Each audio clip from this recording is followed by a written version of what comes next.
Today's guest is a guitarist whose career spans progressive fusion, arena rock, and hard rock history, from the Dixie Dregs to Kansas and more than 2 decades with Deep Purple. Steve Morse has built a legacy defined by precision, creativity, and constant evolution. Steve, welcome to Mind Behind the Music. Thank you for having me. Thanks, bud. Yeah, it's a pleasure to have you here. Now, as a fellow guitarist and longtime admirer of your work, the conversation means a lot to me. When did you realize music was becoming more than just a hobby or an interest? I guess I was about 10 years old. I've been playing a little bit of music in school. My brother played clarinet, my older brother, so I had a hand-me-down clarinet, whether I liked it or not. And I didn't want to play clarinet, and so I didn't do very well at it. I was mediocre. I could learn the stuff, and the band, it was a elementary school band, it sounded like it. It was hard to listen to and hard to be a part of, and I knew I could do better, but they gave me notes in a very narrow range, and I didn't have to practice very hard to make the gig. And I was a little kid, and I didn't like it, so I didn't apply myself very well. Anyway, my brother brought a rented guitar home. He was renting for a week, and it was acoustic, and he had just gone to a guitar lesson, and he was strumming his guitar, and I thought, hey, now that's pretty cool. I've seen people play the guitar, but it seemed like you could do lots of things on it. And my grandmother had given me an old guitar. Back then, you could buy guitars for $5 new. And Harmony, probably. Yeah, something horrible. This one had been discarded because it was broken. It was on the side of the road. And she lived, she was a very poor woman. She lived near that road and picked it up and saved it for one of her grandkids. Anyway, she gave it to me, and I never could do anything with it. It just seemed like I don't understand how anybody can play this. Yeah. So I took it to the group lessons, and for $1.50, everybody sat in a circle, and the guy walked around and tuned everybody's guitar at the first lesson. Ensemble, yeah. Yeah, when he got to me, he said, "You can't play this guitar." I said, "I know, that's why I'm here." He says, "No, nobody can play this guitar. And then it's cracked. If I tune it up, it's going to break in half." And so we had to rent the same guitar my brother had rented. I rented it now and took it home and learned my chords. And then, I had a bustling business cutting lawns and shoveling snow. We lived in Michigan. As a kid? So, yeah. At some point, I just realized all I'm doing is just learning different songs for these lessons. I'm going to learn them myself. Yeah. And sort of went off on my own. So by then I was 11 and trying to play songs with my brother's band, my older brother's band. Oh, that's cool. And so that was the beginning of that. My parents did help by helping me step up to electric guitar. My dad let me play through his Heathkit amplifier. It was a tube amplifier with just a chassis. Yeah. And he made an input for me to plug the guitar into, where it normally had phono input for the record player. And, it sounded horrible, but it was something. Anyway, spent the rest of my teenage years trying to get a good sound. It wasn't so easy. With that amp. Yeah. Well, you had to be creative, I'm sure, and really focus on your tone back then. So I'm sure that helped you later on, right? The way you learned about stuff was if one of your friends bought an album. Yeah. And all the kids from the neighborhood would go over and listen to it. And that's how I heard the Beatles album. Oh, beautiful. And my brother and I had bought a Beatles single. What are the 45? Yeah. The way you found out about songs and lyrics was if you were lucky enough, there was a special hour on the weekends that they would call electric lunch or some psychedelic lunch or something. And they would play for an hour. They would play good music instead of just pop. They would play the underground stuff, And that's where you hear Hendrix and Cream and later Led Zeppelin and stuff like that. So we would stand by and record whatever was on and try to learn that stuff so we could play it in our band. You see, even as a little kid, I was destined to play the stuff that wasn't popular. But that stuff later became hugely popular. Of course, I'd moved on to other weirder things by then. Right. But anyway, that was the way you heard a tune is from a little cassette tape our real tape recorder. Or a 45. Or a big reel tape recorder. Vinyl Yeah. or whatever, yeah. Yeah. And if you were lucky enough to have a record, you keep dropping the needle, but you wreck the record trying to learn the stuff. Put it on slow speed. Yeah. And we bought these songbooks, but the songbooks, it just had the lyrics and the notes of the melody of the lyric of this vocal that bear absolutely no resemblance to the music, you know. Yes, it's an A chord, but that's not what he was doing. He was playing a diet and doing a boogie woogie thing or so. We didn't have the information, so you had to learn by ear and you had to invent. And sometimes you had to make up your own part if you didn't know what the part was. Like the Who song, "Can't Explain." There was a 12-string solo in there that had been done by one of the top British transcribers. And I don't know. Oh. I've heard lots of different stories about who it was. Oh, okay. But I tried to transcribe it. And I couldn't make sense of it. My machine was all distorted and I just heard the notes jumbling around. So I just made up my own solo that kind of sounded like it. Yeah. Same thing with Led Zeppelin, and once things got, we got better fidelity equipment, my ear improved more and I could do better transcriptions. But by then I was into writing my own stuff. Well, that's good that you started out that way because you weren't copying them note for note.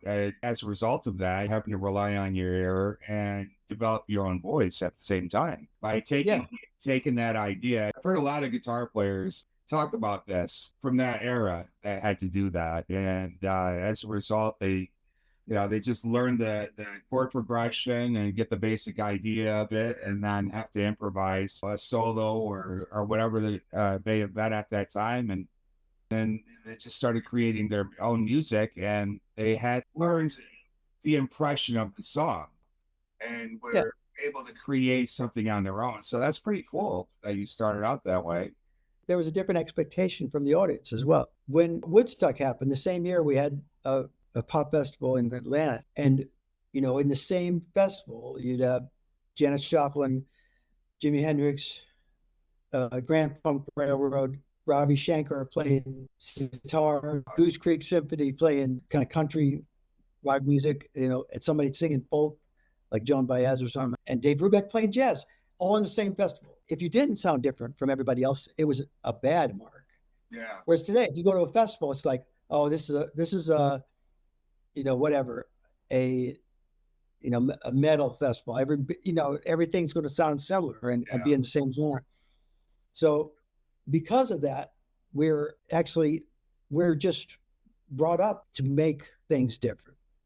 Yeah. And to not be the same. Well, you kind of had no choice in the matter because you had to rely more on your ear than today where you have all this technology and everything's at your fingertips. I mean, even in my era, I only had guitar magazines and the guy down the street or my next door neighbor, my friend or whatever that took a guitar lesson. I'd have to learn everything I could from wherever I could and totally rely on my ear because of that limited availability. I used to read your columns a long time ago.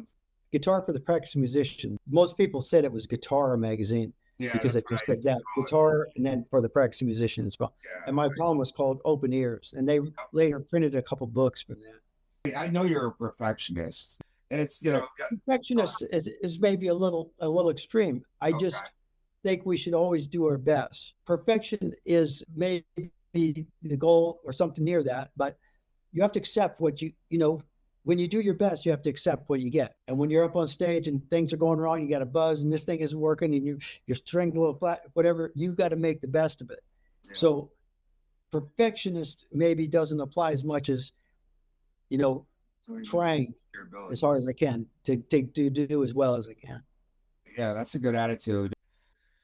Whatever you do it to the best of your ability. And you have to be honest with yourself too. Whereas if you're making a mistake, don't just overlook it and pretend it's not there. Pay attention to detail and things of that nature. And I figured that if I approached music with the same attitude as guys like yourself that were so competent and proficient, that having the right attitude from the beginning, I was going to develop the skills that I needed to reach a level of proficiency like you guys were at. It's not just physical.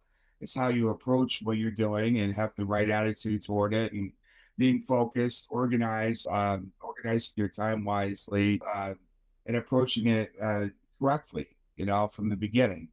So you practice and develop good habits. So, were there particular players, records like the Beatles you mentioned, or moments that shaped your early musical identity? You have any particular ones? You mentioned Jimi Hendrix, Cream, the Beatles. Start early with, hearing rock and roll. Like Chuck Berry Chuck Berry, was yeah. the most prevalent rock and roll voice, and Guitar. his influence on the generation below him, like the Beach Boys. Yeah, And I really liked the sound of rock and roll. I liked the feel of it. And I was listening to the real sanitized versions from them. But when I heard Chuck Berry, it sounded really great to me too. So I wasn't stuck on any one type of rock and roll. wasn't he one of the original ones that had guitar solos like that and played that pentatonic riff that everybody ripped off from him on Johnny Be Good? Yeah, he had some hits, Carol and Sweet Little 16 and Johnny Be Good, that were, yeah, used to fashion other songs. They just changed the words. But there was a lot of people influencing others from what I know of history. But anyway, Chuck Berry was a big name in forming that. And rock and roll wise, not a guitarist, but Little Richard was as well. And Elvis Yeah, of really, course. really sort of, he brought things together, sort of a little folk country gospel Yeah. mixed with blues and rock and roll. So there was a lot of things being combined, and I think the business was chasing the hit singles, just like they still Which they are. still do. Yeah. Right. They want the money, but as it got into the '60s, I was into pretty much every guitar hero, Led Zeppelin. Jimmy Page. As that developed into more and more weird things, I remember we used to cover songs by Amboy Dukes with Ted Nugent as a Oh guitar yeah. wrestler, and even MC5, which was, some people say it was a thrash metal band, but Okay. they were just a hardcore rock and roll band to me. I was a kid, teenager when I was doing that though. But we covered everything from Canned Heat to some of the Clapton projects, like in Traffic and Traffic and things like that. Did he jump back? Did you? Yes, Jeff Beck with his Around the Truth era, Jeff Beck group. I love that. And of course, before then, we did cover Little Games by the Yardbirds, Yeah. and that was like a beautiful, the interlude where it broke down to guitars, and he played that kind of Middle Eastern little theme in there. I love that. Absolutely love that. That's cool. But as I got weirder and weirder, it became, Yes, and listening to King Crimson. I was attracted to the Deep Purple stuff that was, especially, the interplay between guitar and organ.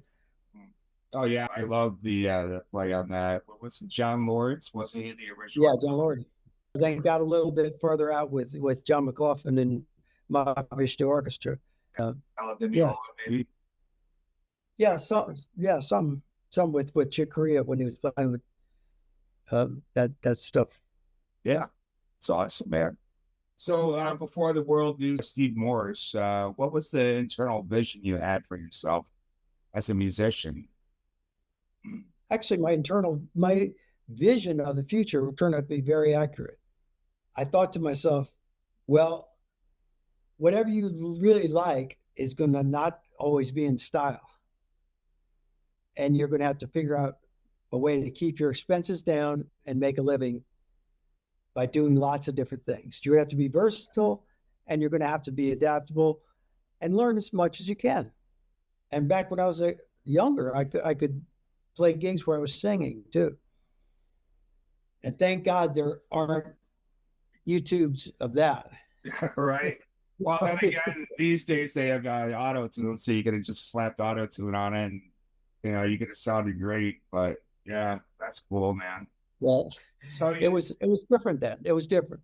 But yeah, my vision was that I would make a living, but never make it. That because I wasn't shooting for it. I yeah, was shooting. My definition of success was to play music that I enjoyed, and for the most part, I've been able to do that.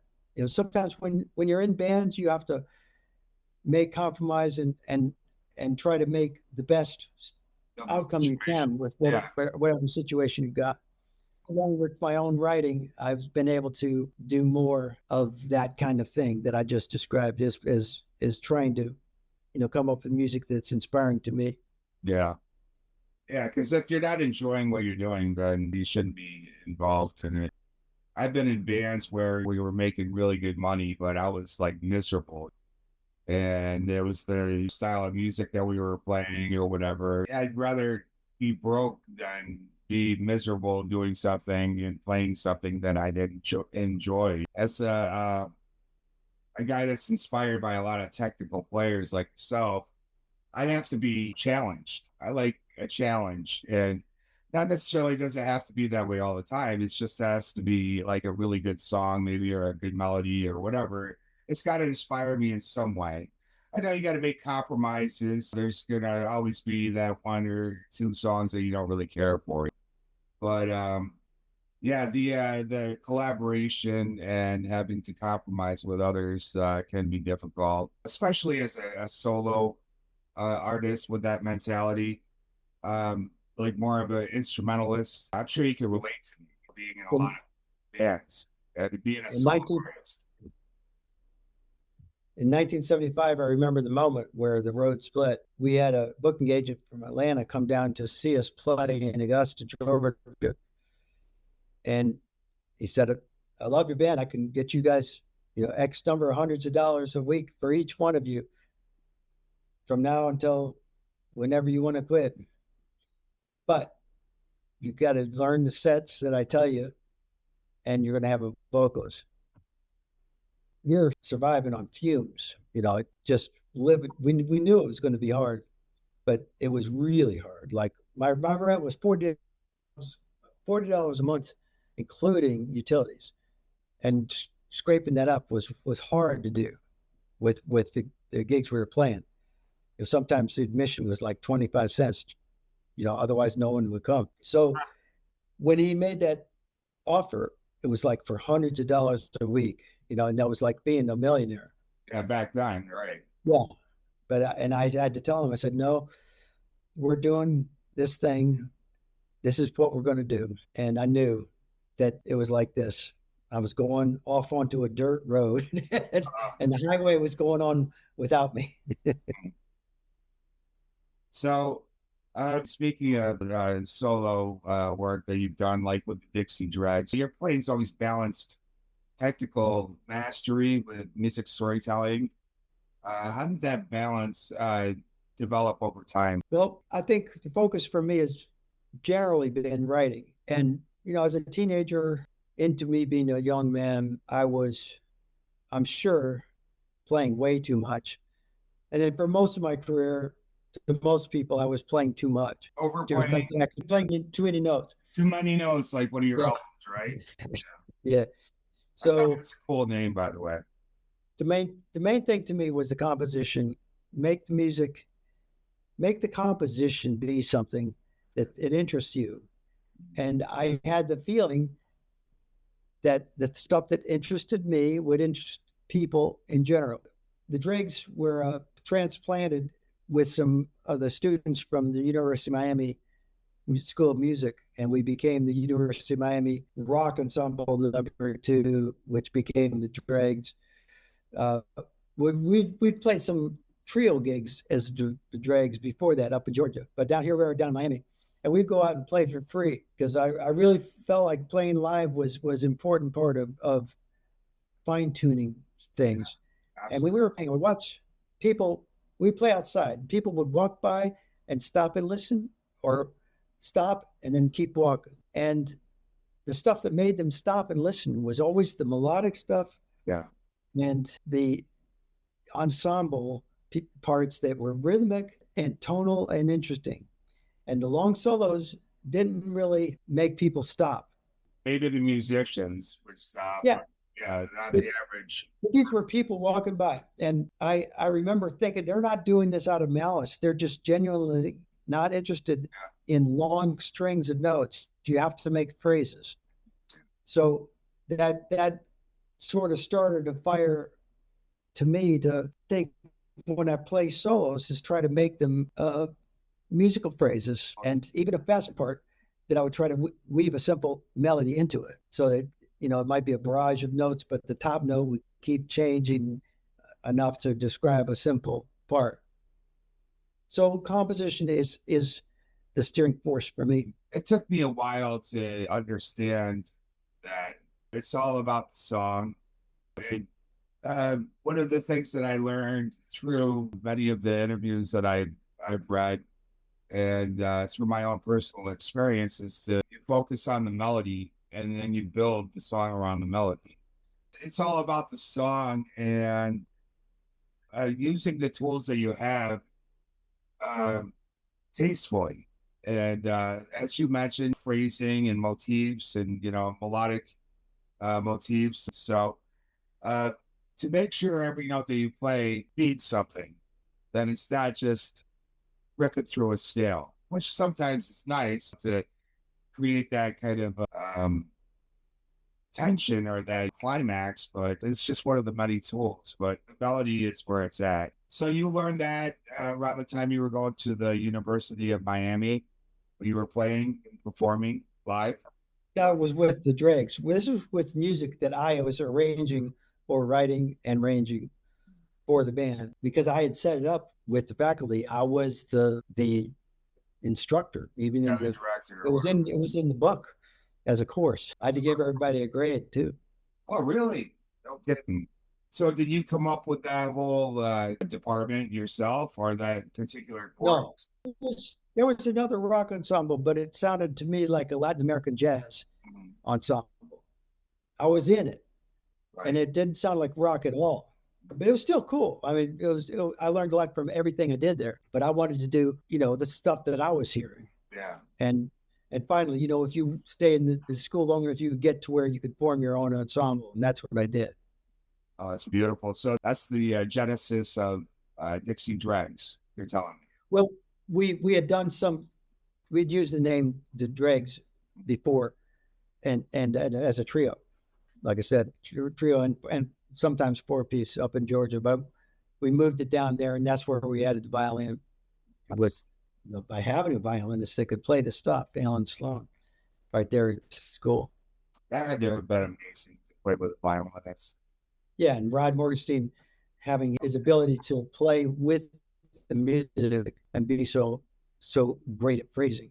When do you feel that at what point do you feel that you discovered your own voice? Is there that revelation or that enlightenment that you had about melody? And how do you approach melody? Well, I felt like I had my own voice way before then, but I was doing different things. Like I was writing a piece for classical guitar. I was writing a piece for a guitar ensemble, where everybody played different notes. And then I was writing a piece for a duet of cello and guitar. And I was writing a piece for a homework assignment for horns and stuff like that. And then I was writing piano pieces for to use in my recital or something. I never ended up doing that, but in my recital, I ended up playing classical guitar for half and then the band for the other half because I couldn't decide which I wanted to do. So I decided to do both. And that sort of became my voice, was accepting that as a guitarist, I'm trying to enact the music that I'm hearing. And that's the purpose of my guitar playing, as opposed to I'm a showman and I'm here to be on stage and be awesome. I was never that guy. I mean, maybe when I was 15-year-old, I could pull that off. But, when you grow out of that, you can't go back, I guess. I grew out of it too quick. It's pretty awesome, man.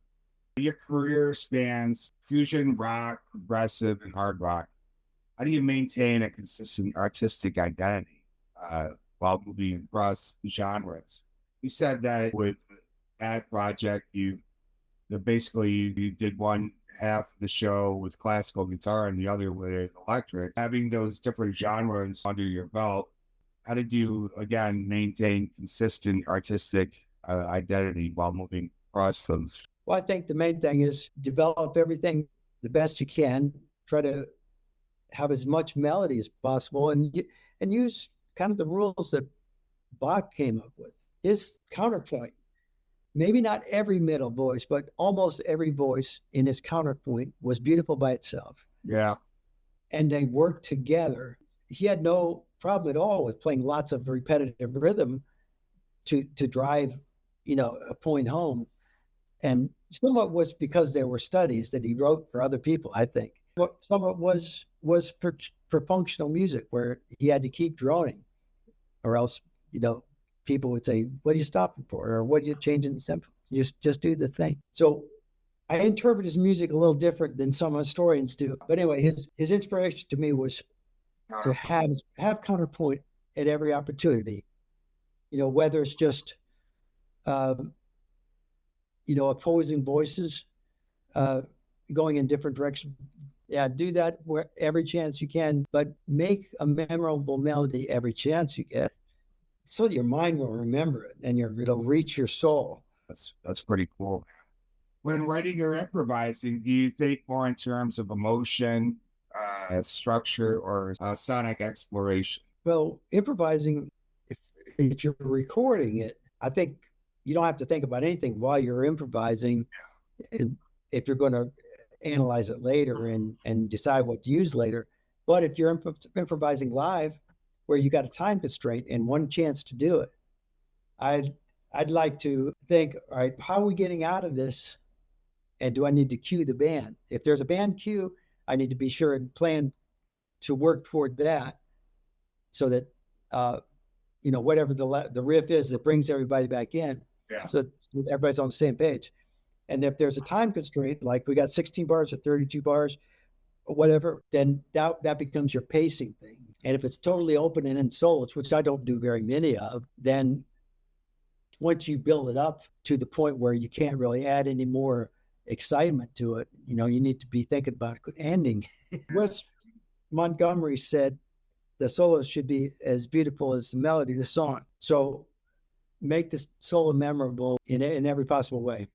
Yeah. The fast notes can be exciting and add energy and add a layer of intensity, Yeah. but it shouldn't be the whole thing. So that's where you're improvising. Now, when you write music, when you're writing for like the Dregs or Deep Purple or Kansas or whatever, did you write out your solos, work out your solos to where you followed that, to where the solo in itself was as strong as the melody? No, they're solos. I'm totally old school with that. You try different solos and try to have guys from the band in the room with you. I just keep trying things like that. Try to react to different stimuli. And I like when people are there to react to it, to give me feedback. That's kind of how I approach writing a solo, is I'll improvise maybe 20 tracks, maybe, or whatever it takes until I really feel like I've locked into the song. And then, as you mentioned, you'll come up with certain cool riffs or whatever that you start developing. Or that's what I would do. That's what I do. Take that riff and then I start developing it into a structured solo where everything that I play is going to be exactly how I want it to be. I love to improvise, but when I'm writing for a band, I've always written my solos as structured and kind of approached it like Randy Rhoads, because he was a huge inspiration to me too. Everything that he played, all of his guitar solos were like polished and absolutely beautiful. So that's why I always have taken that approach. Who is an immaculate musician. Yeah, he was. That's what got me into classical too. I studied classical before I went to Musicians Institute, and I absolutely loved it. I remember having to write a sonata. You were talking about Bach. the musical analysis class where you have to study a piece and you have to break it down through the beginning to the end of the modulations, everything like that. I don't know if you had to do that while you were at Oh yeah. Miami, but it was a lot of fun. I chose one of the Bach works, BWV 999. It's one of his popular ones, I guess, for classical. I don't know the catalog numbers for all of his pieces. I know the way they sound. Yeah, you probably would know it by ear, but what was cool about it is I had to write a piece based on that, and I wrote a sonata using that as my guide. Of course, I did it in a different key, but I followed that chord progression to where it taught me how to write a sonata by following. And of course, I came up with my own vibe and my own feel. I wrote it as a Latin type feel to give it that Spanish classical kind of vibe. And it was just absolutely beautiful to see how he wrote everything and he structured everything. And you were talking about counterpoint, things of that nature. That was absolutely beautiful to be able to have that opportunity. Many musicians face repetitive strain injuries. From your perspective, what habits, warm-ups, or mindset shifts can help prolong a healthy playing life? Well, I think what I could have done different. I've got advanced degenerative arthritis in my right wrist from playing this way, twisting in two axes for 60 years, which is odd since I'm only 29 years old. But I just wore out my Cartilage. bone. Yeah. And one thing that possibly could have helped is, starting off by saying, instead of saying I'm going to be dead by the time I'm 30 and partying like crazy as a teenager, if I would have, taken my health a little bit more seriously, that probably would have helped. Because it's, autoimmune inflammation and things like that cause a lot of these problems. But purely technically, warm up, physically get warm, and just like you would if you're going to the gym, you warm up, do something easy first, get the blood flowing, and Approach you like an athlete. doing exercises with your fingers. I wanted to elaborate on this with you because I know that you've had to totally develop a different technique as a result of the issue with your wrist. It's your wrist, right? Yeah. I don't know if I read this correctly, but they kind of fused the bone together to where you have to use your shoulder. Well, I've tried lots of treatments and injections and stuff, but I normally pick like this, two fingers and a thumb. Yeah. And then I have to be able to hold the pick like this, where it takes a little bit less effort, and then hold my wrists stiff. But Yeah. I'm picking from the elbow more or less. And it's a long distance to find the strings. Yeah. And so it makes the picking patterns different that I want to play. I don't like limitations in general, but I especially don't like ones that I can't do anything about. Yeah. That you have no control over because your health. I'm experiencing something very similar. I have a cubital tunnel syndrome in my elbow, which is like permanent nerve damage. And I've tried to figure out ways working around that. But I get fatigued very quickly on my wrist. My stamina is not as good, especially when I'm playing like fast runs. So I've been approaching it, thinking of it more like a ballerina, being graceful when I play, and thinking about using as little effort as possible to still achieve the same results. And by minimizing as much as I can the picking and picking lazy with both hands, as relaxed as possible with both hands. So I'm not fighting against the instrument and I'm not causing more strain on my elbow. By doing that and not worrying about how fast I'm playing at that moment, but just focusing on the motion and getting used to approaching it that way, which is a different method than what I'm used to. I'm hoping gradually that I will develop my technique again to where I can play as fast as I was playing before, but now with less effort. And I watched you playing a fast run with the technique that you're using now, and it looked very uncomfortable to me. Is that uncomfortable for you? It's uncomfortable just to sit here and talk. It's uncomfortable. To Yeah. lay and try to go to sleep, it's uncomfortable. It just hurts all the time. Yeah. So, that's not something I try to dwell on. Yeah, that's Try good. to, But you focus more on the workaround, the solution. yeah, You focus yeah. more on the solution than the problem. That's a great attitude. It's important to not give up when there's something in your way, and to find Find a way to work around it. nothing's going to be ideal, and no matter what Yeah. setup you've got, there's always going to be. The reason more that I brought it up, Steve, is because that is so incredibly admirable that you didn't just give up, and that you are so passionate and you are so dedicated to music in general that you have not given up and you have found a way to continue to play no matter what.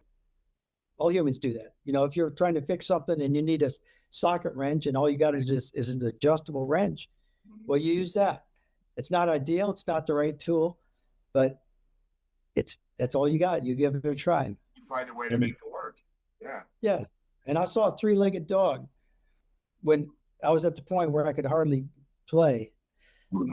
And the three-legged dog was not as fast as the other dogs, but he was able to play and have fun and be part of a gang. So I thought, hey, there's a good lesson there. And when I was a kid, teenager, we went to Atlanta to see a concert. And like I said, every band was different back then. We go to a concert. Right. But it was a Steppenwolf concert. And the band that opened up had a bass player that was playing with no hand on his right hand. His right arm was cut off right there. Wow. So he's playing with this nub of a bone and banging that against the bass. And that was a very powerful message for me to see. Yeah. And now with your own challenges, that's probably one of the first things you thought about, right? Yeah, that guy had a real problem. Yeah. And he figured out a way to be in a band and enjoy music. So that was my first hero. Oh, that's awesome, man. Well, you got guys like Tony Iommi, who, has those little nubs on his fingers, which is, it's awesome. I mean, he's an amazing player. And then I was talking to Steve Vai, and he was mentioning that he had several surgeries on his shoulder. I started mentioning my cubital tunnel syndrome and everything, and I'm kind of like bitching about it or whatever. But he looks at me and he's like, you know what? I will find a way to play even if I only had one finger. And I thought of that because of watching you play. And it's just such an inspiration, man, that you still, after all these years, can inspire me like that, especially because of what I'm going through with the nerve damage. And I see people like you that will not give up. You're a professional. The nerve damage is not insurmountable. I had a nerve conduction study, and I the same thing. It just is what it is. You can still do stuff. You just can't do it exactly like you used to be able to. And the signals will get through eventually. So you have to plan differently. With practice, you can compensate for everything. Yeah. Well, yeah. So don't give up. And Steve took it to the extreme when he was recovering from his surgery. He sent me a song. Some of the other guys in this email group I'm in with them, and he played the whole thing with just tapping, with the left hand. I thought that was hilarious. Yeah, that's cool. Did you play with him and Satriani in G3 at one point? Yes. Yeah, I thought so. All right. So looking across decades of music, what internal qualities do you feel sustained your creativity and motivation? Well, I think you have to develop a coach. When you're practicing by yourself, there's only one person that's always going to be there, and that's you. And so I sort of developed that persona of standing away from myself and being the coach and saying, Your own is coach. that really, have you done enough in your practice day? Have you covered technique? Have you covered discovery? Have you covered repertoire? Have you covered fixing whatever you messed up on the show last night? And things like that. And I would critique my way as if I had a coach, and just using simple common sense. Like, I played a show last night. Was it perfect? No. What did I screw up? Let's work on that. What made it screw up? What if it's the fact that I'm trying to pick up on this string and down on this string? Let's practice that move. Or maybe it's because my fourth finger was weak and I wasn't doing the bend and the vibrato as well as I should have. Let's practice that. So practice the things that you don't do well instead of just playing.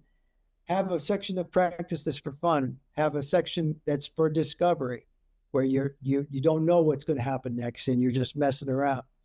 And of course, you have to work on your toolbox, and that's your technique practice. Having all those things. More important than anything, though, is for any player that wants to improve their playing, I would say improve your goals with whatever you do. If your job is to make the expense reports before lunch for everybody, to collate them, do it the best you can, make everything perfect, and finish them all. Try to find a way to do it more efficiently next time. If your job is to sweep the floor, sweep it from corner to corner to corner to corner, perfect as you can. You can't get every speck of dust, but you can sure try. And when you have that kind of attitude about everyday things, then it becomes simple as a musician to say, well, this is very difficult, what I'm trying to do. But I know from working on difficult things in the past that if I break them into manageable pieces and practice the problem areas repetitively until I get them, that I can do it. Just the same way you build a brick building, one brick at a time. So we learn from success in one endeavor. It carries through with confidence to have success in the next endeavor. So start by raising your standards with everything you do. Even if you're driving down the road, why not try to see if you can just hold the vehicle perfectly in the center and hit your target speed. You got a curve coming up. Where's the apex? Turn the wheel exactly one time and hold that, see if that gets you through the whole corner. See if you can do things like that. Challenge yourself whenever you have nothing to do. There's no such thing as nothing to do. You have your mind, and don't ever let your mind sleep except at night when you're supposed to. So that would have been one of my next questions as advice for aspiring musicians. And I think you pretty much just answered that one. So basically what you're saying is to every chance you get to practice winning habits. At least that's the way I look at it. To look at things as a way to improve and to have the right attitude, and everything. Yeah. Music has more than music involved with it. If you're going to be a musician, it's mostly other things besides music. Yeah. If you're going to try to get a gig playing in a restaurant between 7 and 9 p.m., well, you don't show up at 5 minutes to 7. You show up plenty of time before the rush starts and say to the owner, where would you like me? Do you have any tips, for what kind of music you'd like, or maybe ask that as much in advance as you can. Plan everything you can. If you're having a rehearsal and you say, oh, I'm only 10 minutes late, no big deal. What if there's 4 other guys waiting for you? That 10 minutes is now 40 minutes because it's 10 times 4. 40 minutes wasted of their lives because of you. And that means every time there's a rehearsal, they're going to say, well, why should I be on time? The guitar player's late every time. And so now you've got that's already got this descending, lowering of the bar. The bar can always go lower because of the law of gravity. It takes strength to hold it up. So everything you do, when you give your word to somebody, it means more than a contract. Yeah. That becomes the basis of your life, of your soul. So I'd rather lose, and I've done it plenty of times. I'd rather lose on a deal because I gave my word that I was going to do it, and I could see it. I'm going to lose my ass. I'll do it. I'll just do it. Well, And that's you also know, that's respecting yourself too. I mean, and respect other people, yourself. Yeah, and and other other people, people. Yeah. It when begins other people are planning, yeah. yeah, when the people are planning on you, you have a huge responsibility. Yep. So that's that's the part of the music business that I don't think young people understand because it's so corny and so parent-like to think that way. But that's what breeds success in anything. And if you want to, be a whatever, a video game player, professional, or a Bitcoin dealer, trader, whatever you think you want to be, you have to have that discipline, and your word has to mean something. It's awesome. It's awesome. I can tell that you definitely have an engineering background, by the way, because you're very meticulous and very methodical.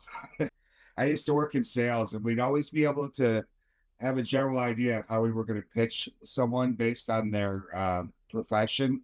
And the hardest, most difficult people to sell were engineers because they're so freaking analytical about everything, and they don't make snap judgments or snap decisions on anything. But yeah, thank you so much, Steve, for sharing this. It's been an honor to meet with you, and I wish you the very best with developing your technique again in all areas, man. Thanks, and good luck with your book. Take care.